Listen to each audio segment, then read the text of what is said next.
xarumaha dhaqanka iyo hidda in lagu dhowrayo lagu magacaabay dhaqanka lagu baabi'inaya iyo hiddaha iyo diinta dadka been buu sheegay ka waxa dhaqan inoogu tilmaamaa diya dhaqan ma aha waa diin baabis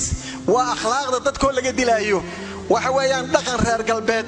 oo la faafinaya markaa weeye fasaad badan ma ka socota wariyaga laftigooda leh dhaqamadan aanu keenayno waxaan u keenay in laga faa'iideeyo ninkii haystay ee maamulaya ayaa sidaa leh si macnawiya iyo si xisiyaba way noo baabisay xarunta dhaqanku qolooyin inala degan magaalada oo la baxay xarunta dhaqanka laakiin xaqiiqadu ay tahay xarunta dhaqan biiska maxaa xarunta iyo ka dhaxeeya dadkan qoomaluud waxaad maanta door biday muusow dawladdaadu labadaada wasiir awqaafta iyo daakhiliga inay difaacaan xarunta ugu wasaqsan Soomaaliland oo ugu liidato oo ugu akhlaaqda xun oo ugu diinta xun ee gaalafan garayso xarumaha dhaqanka iyo hidda in lagu dhowrayo lagu magacaabay dhaqanka lagu baabi'inaya iyo hiddaha iyo diinta dadka been buu sheegay ka waxa dhaqan inoogu tilmaamaa ummadan dhaqankeedu waa diinta islaamka makaasaa dhaqanka wanaagsani makaasaa hiddihii ummadani lahayd waa gaalnimadii ku darsaday dhaqan xumo iyo edab darro aad iyo aad u anshaxun waayo ummadi hadday ka baaba'do dhaqanka iyo akhlaaqda oo diinta iyo asluubka wanaagsani ka baaba'o ummadaasi waa duntay oo ma noola innama al-umamu al-akhlaaqu maa baqiyat fa in dahabat akhlaaquhum dahabuu ummaduhu waa akhlaaq iyo dhaqan suuban waxay ku sugnaadaan haddii akhlaaqdoodu ay tagto ummadaasi waa tagto waa ku daysay kuma noola dhaqankeennu ma hablo isa soo qurxiyey oo isa soo qaawiyey oo isa soo udgooneeyey iyo inama yaryar oo foodiyo dhafoorada soo xiirtay oo surwaalku ka dhacayo ma inta meel la isugu keeno isku ku wada jaasaan oo hees iyo kaman loo tumo ma in makaankii xaaraanta iyo dhaqan xumada loo fudaydiyo lagu kulmiyo ma taasaa dhaqan inoo ahayd dhaqankeennu waa diinta waxaa ka mid ah xarunta dhaqanka Hargeysa lagu magacaabo ummaddu waa ka qaylisay wadaad iyo waranle iyo abwaan iyo oday iyo waxgaradba shalayna guddida wanaag faris iyo xumaareebista Jamhuuriyadda Soomaaliland ee had iyo jeer dabagalka xumaha iyo wanaagga dadka in la faro ku dadaalay intaynu inaku guryaheena iska fadhino baaq dheer bay ka soo saareen oo ay imaamiyada masaajidada dhan u qaybiyeen way leeyihiin xarunta iyo dhibka ka socda daayarta ka wacyi geliya waxay bandhigyadii hore ku soo bandhigeen oo la keenay ragga u ololeeya inay ragga ku kaaftoomaan haweenkuna haweenka ku kaaftoomaan dumarka u ololeeya makaasaa dhaqanka wanaagsani makaasaa hiddihii ummadani lahayd waa gaalnimadii ku darsaday dhaqan xumo iyo edab darro aad iyo aad u anshaxun waayo waxaa la yidhaha asharu ahwanu bacduhu min bacdin sharkaaba kala fudud waa gaalnimada ku darsaday inuu ku baaqo qowmuluudnimo diya dhaqan ma aha waa diin baabis waa akhlaaqda dadkoo laga dilaayo waxa weeyaan dhaqan reer galbeed oo la faafinaya markaa weeye fasaad badan ma ka socota horena waxa weeyaan runtii loo keenay dad aan caadi ahayn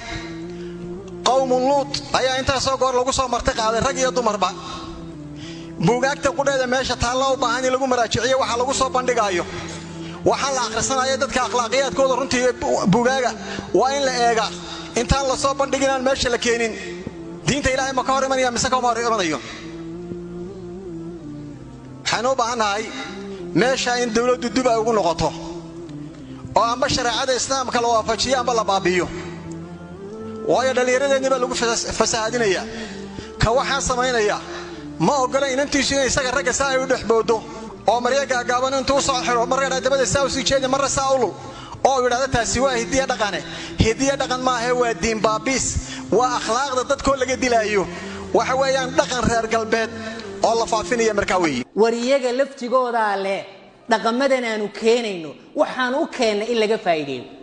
ninkii haystay ee maamulaya ayaa sidaa leh si macnawiya iyo si xisiyaba way noo baabisay xarunta dhaqanku meesha la yiraahdo xarunta dhaqanka sanad kasta waxa lagu casuumaa nin gaala oo wata arrimo kale mar waxay soo casuumeen ninka u ololeeya ninku inuu wax ka dayo mar kale gabadh kale keeneen war meesha noocaas inaynu ka hor tagno oo iska wacyi gelino oo aynu niraahno gaaladan guracan ee waliba afcaashooda xun ee qalooca wadanka gaalaba way joogtaaye kuwii ugu xumaaba meesha imaada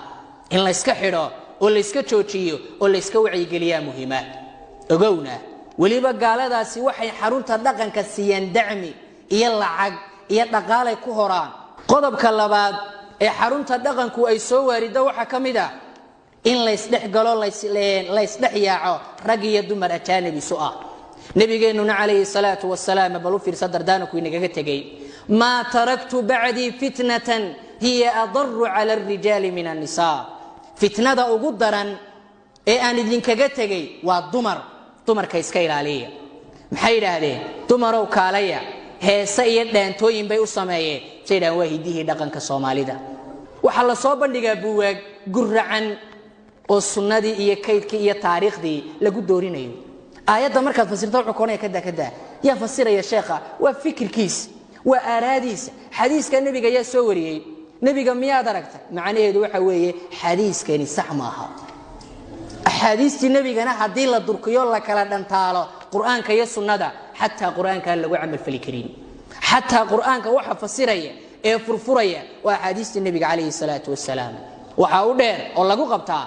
xeerarkii aynu ka cabaadnay ee kufsiga ahaa ee xeerka kufsiga iyo jinsiga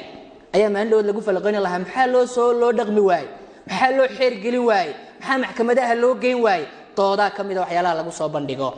waxa kamid ah ninka calmaaniga la yiraahdo bartu ku xidhan ee caloosha u ah ee xudunta u ah waa xarunta dhaqanka ninka calmaanigiina nin kala ma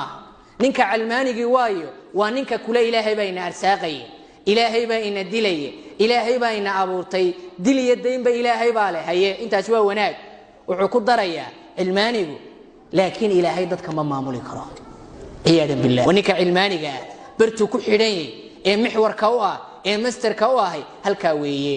walaalayaal meesha noocaas in la taga maaha in la buunbuuniyo maaha in loo doodo maaha haddaad ku raali noqoto oo aad u doodo halis baa tagaysaa ilaahay subxaanahu wa tacaala ugu dhawow oo ku cibaadayso inaad ka digto wariyaga laftigooda leh dhaqamadan aanu keenayno waxaan u keenay in laga faa'iideeyo ninkii haystay ee maamulaya ayaa sidaa leh waxa ka hadlaya odayaashii iyo cuqaashiba ka hadlaya waxa ka hadlaya al-amru bil ma'ruufti waxa ka hadlaya abwaanadii waxa ka hadlaya saxafiyiintii miidii intii bulshada u ahayd baa ummadda ka wacyi gelinaysa mayaanku daawadaan qolana way haysataa qolana way difaacayaan kuwa difaacayana waxaanu leenahay ilaahay ka cabsada maxaa xarunta iyo ka dhaxeeya dadkan qoomaluudka ah dalka aynu dariska nahay Itoobiya oo boqolkiiba 70 ama in ka badan Kristana ayaa bar dhawtay saadan ku shira dadka qoomaluudka ah laba nin bay soo direen kiniisadihii iyo shacabkiiba way kaceen dawladda markay aragtay dareenkii dadka way joojisay shirkoodii waxa dalka lagu soo casumay oo xarunta dhaqanku soo casuntay nin u ololeeya in raggu isfaraxumeeyo ninkaas wuxuu dhashay dalka Botswana waxa soo casumay xarunta dhaqanka filim buu soo bandhigay dad ilaa 300 oo qof gaaraya ka soo qayb galay waxa la waraystay gudoomiyaha xarunta dhaqanka su'aal baa lagu weydiiyay maxaa ninkan u keenteeno wuxuu yiri ninkan anagu war kama aanan hayn wuxuu ka shaqeeyo laakiin waxaan ku soo casunay buugu qoray iyo filimkiisa haddana mar kale gudoomiyaha hadalka sheediyo wuxuu yiri muraad ba kama lihin anagu shakhsiyadiisa anagu buugiisu baanu qiimeynay waa hadal aad loogu qoslo ninkayga suuqa jooga ninkan ogaaday ma waxa la iga dhaadhicin karaa ninka soo casumay warba uma hayn waxa ka horeysay gabadh iyana Ingiriiska u dhalatay oo u dooda iyana in dumarku isfaraxumeeyaan ayay keentay markaana wasaaradda awqaafta la isla tagay culimadii magaalada iyo iyaga wuxuu codsaday inaanu war u haynin mar dambana aanay dhici doonin xaruntaas oo in badan laga hadlay oo shacabku aad uga qayliyay runtii iyo culimaduba dawladdu ma raba wax wara kama soo saarin bal iska daayay wasiirka arrimaha gudaha ayaa maalintii buugaagta la furayay hadal jeediyay aad moodo inuu difaac ugu jiro xarunta wuxuu yiri waana ka helaysaa YouTube-ka hadda baadhaan wuxuu yiri dad baa xaruntan wax ka sheega oo wacaynka iyo wacaynka yiraahda xarunta hebel baa jooga xaruntu waxay ka shaqaysaa dhalinyarada ay dhaqanka bartaabi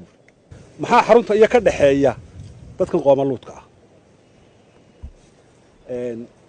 waa arrin iyana u baahan in la isdul taago waxa aad u cajiiba dalka aynu dariska nahay Itoobiya oo boqolkiiba 70 ama in ka badan Kristana ayaa bari dhowta is yidhahdeen ku shira dadkaa qoomaluudka ah 2 nin bay soo direen kiniisadihii iyo shacabkiiba way kaceen dawladdu markay aragtay dareenkii dadka way joojisay shirkoodii waa laga diiday innagoo 100% islaam sheeganayna oo islaama ayaa dhexdeennii maalin walba la leeyahay waxa lagu soo casumayaa dad u ololeynaya